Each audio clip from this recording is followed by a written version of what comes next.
దేవుని యొక్క సేవకునిగా 200 సంవత్సరాలే కాదు, ఎక్కడికి పోవాలి?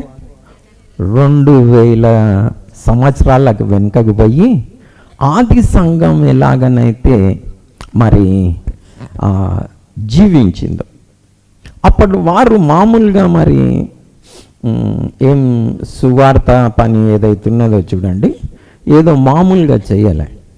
అప్పటి క్రైస్తవులు మరి వారు ఎక్కడైనా అడుగు పెడితే ఒక మాట అనేవారు, వారు లోకంని తలకిందులు చేసేవారు ఇక్కడ. మనకైతే ఆటలు అయితే ఎక్కువ అవుతున్నాయి కానీ లోకం అయితే తలకిందులు అవుతలేదు కదా. సార్ నేను ఏదైనా తప్పు చెప్తున్నానా? అన్నీ ఎక్కువవుతున్నాయి, లేనివన్నీ వస్తున్నాయి, కానీ లోకం మాత్రం తలకిందులు అవుతలేదు. సో మనం ఏదైనా రాంగ్ డైరెక్షన్లో పోతా ఉన్నామా? మనం ఆలోచించాలి కదా. ఒకవేళ ఆలోచించలే ఇంకా రాంగ్ డైరెక్షన్లో వెళ్ళిపోతాం.